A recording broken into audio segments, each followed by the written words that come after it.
I'm Adam Smasher with WoodlandsHits.com, the Woodlands hometown radio.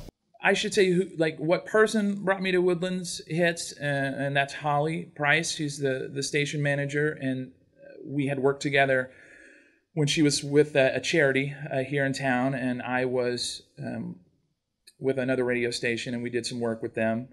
And she said, I have this thing, and for a while I just did it just to do it. When I had lost my radio gig here in Houston, and she was like, "Hey, would you?" I'm like, "Yes, please," because I was going crazy, and I have to be creating something, whether it be audio or whatever. Once I started working with these guys, I've never stopped since, because one, I think they're good people, and I want to see them succeed.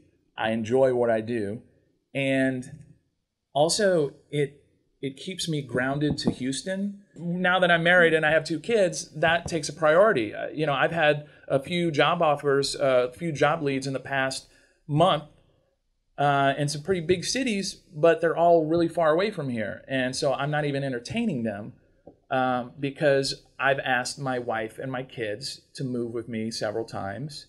And, my wife told me, she said, it's always been about you and your job.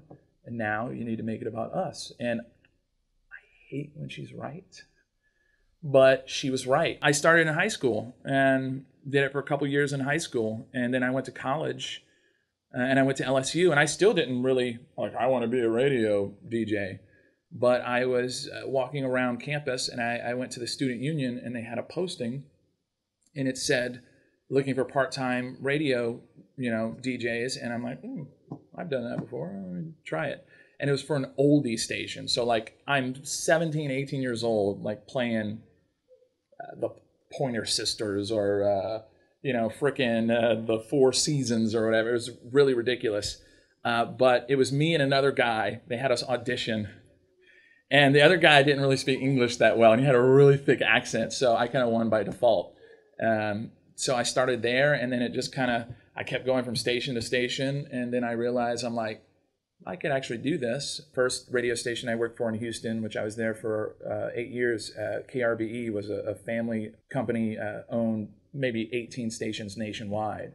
I started at the bottom. I started doing nights when the old man, God bless him, Sam Malone, he's still here on the air somewhere.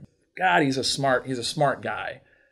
And I learned a lot from him as far as business goes. But he jumped ship after 12 years, and I immediately went into my general manager's office. And they were always nervous because I have a reputation of being kind of, kooky and wacky. And he was very conservative. He has a really conservative mustache. And he still has it, and it looks ridiculous. But that's his thing, and that's cool. I went in and I said, I want this. I said, this is all I want. And he gave me a chance, and I'll never forget that. Even though it only lasted a year, because a year later, Cumulus, which is one of the bigger companies, they were buying up radio stations. This is like a family company. As long as they're in business here, I don't ever. And maybe I'm speaking out of my place. Maybe they think, he's crazy, jerk. We're getting rid of him next week. But I don't feel that I would ever in danger of, getting let go. The only person that calls me by my real name, which, I'll tell you, my real first name is Greg, if you can believe that. It's ridiculous.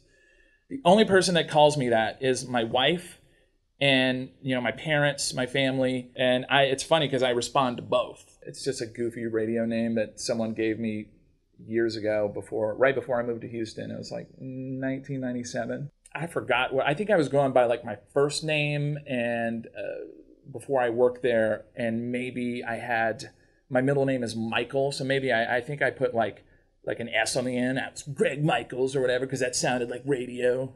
And they gave me a list and said, choose which one do you like? And the list was horrendous. One, and I always tell people, I laugh, one was Artie, the one-man party, and I'm just like, I can't even imagine. So they had Adam Smasher, and it was spelled with a D.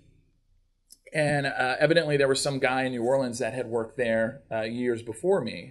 And I think they wanted a name that people were kind of familiar with. And part of me felt kind of weird, like stealing someone's radio name, although everything in radio has been stolen anyway. So that's why I changed it to Atom instead of Adam, to kind of like make it my own as much as I could. So, and it stuck.